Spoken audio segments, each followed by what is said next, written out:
Hello, peoples of the internet, I'm Mo, and I am here today with my first Booktube SFF Babbles video.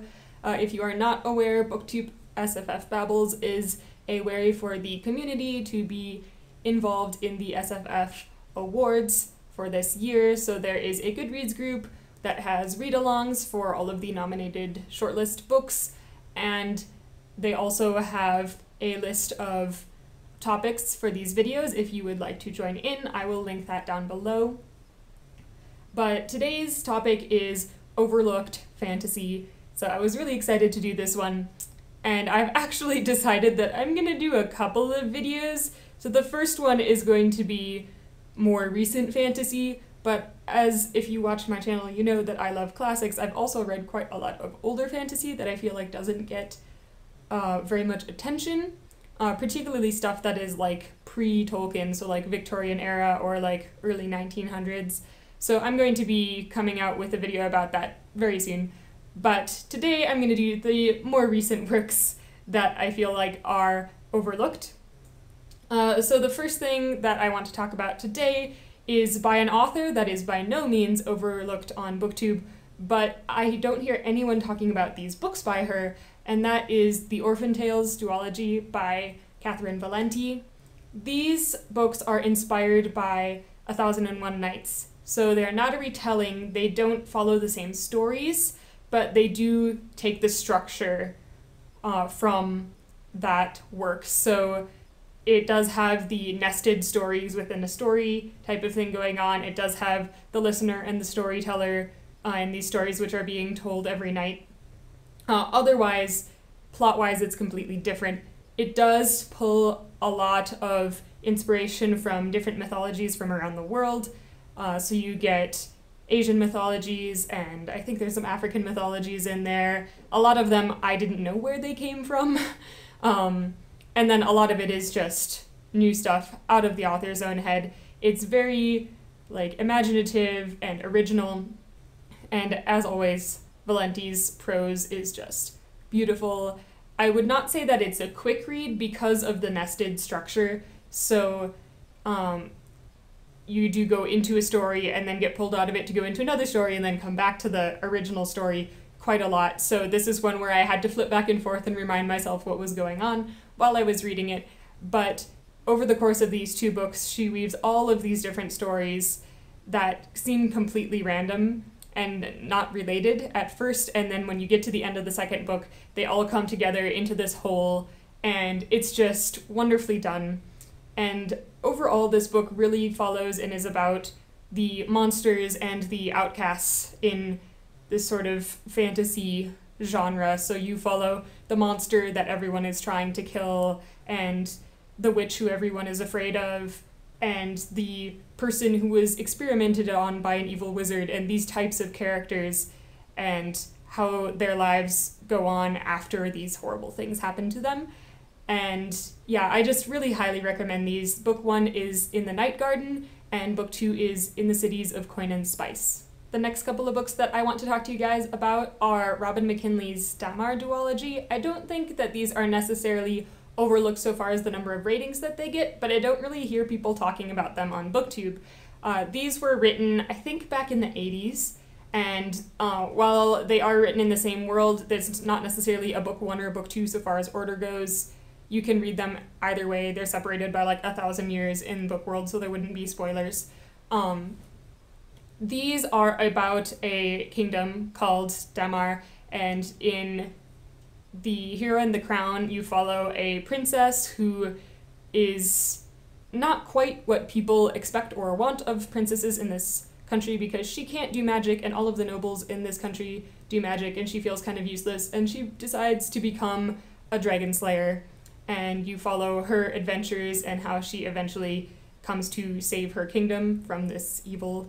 And then in The Blue Sword, this is set like a number of 100 years later on, and there's a empire that has kind of moved into this area, and they've set up right on the borders of this country, and a young girl who has moved to this area with her family from that empire is captured by the Damarians and goes through a series of adventures, etc. I really enjoy these books. These are probably some of the books that got me started reading fantasy, probably after Narnia. So next up, I have something entirely surprising for my channel, and that is physical books. So these are 3 of the books from Patricia C. Reedy's Enchanted Forest Chronicles series. This is a middle grade series. They are a lot of fun. I only have 3 of the 4, and they don't match because I've picked them all up used. But the first book is Dealing with Dragons. Then book 2, which I don't have a dust jacket on, is Searching for Dragons. Calling on Dragons is book 3, and book 4 is Talking to Dragons. These are just a lot of fun. They are basically like a spoof on fairy tale tropes. So in the first book, Dealing with Dragons, we have our princess who doesn't really like being a princess and doesn't like all of these princessy things that normally come up in fairy tales. And then her family tells her she's gonna have to get married, and she's not really on board with that, so she runs away, and she ends up living with the dragons and having all these adventures and protecting them from the wizards who are trying to steal from them. And yeah, so this is just a really light, fun fantasy read, and then the story continues on following her and another character in Searching for Dragons, and that's where we get introduced into the Enchanted Forest, because she had initially been in the mountains in the first book with the dragons.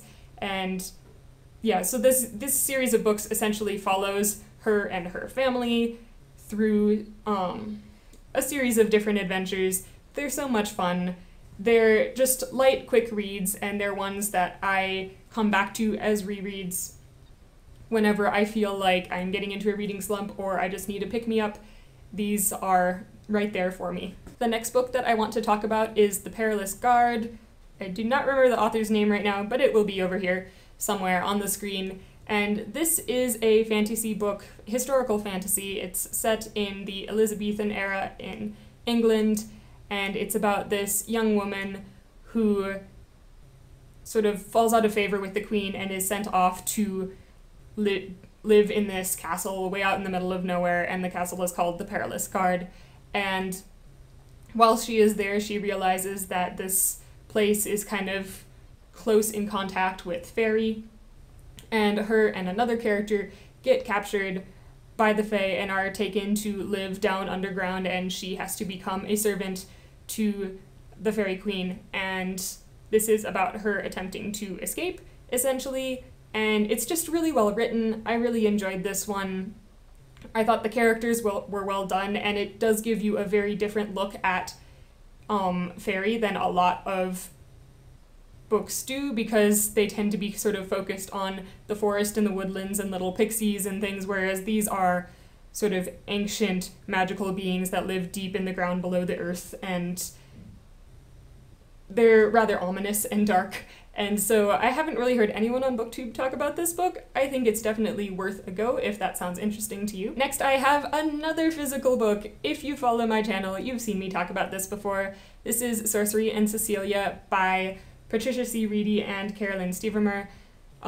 It is a fantasy of manners, so it is set in Regency, England, and 2 characters, each of which is written by a different author, are writing letters back and forth to each other and sort of trying to defeat the evil wizards and all of this other stuff going on.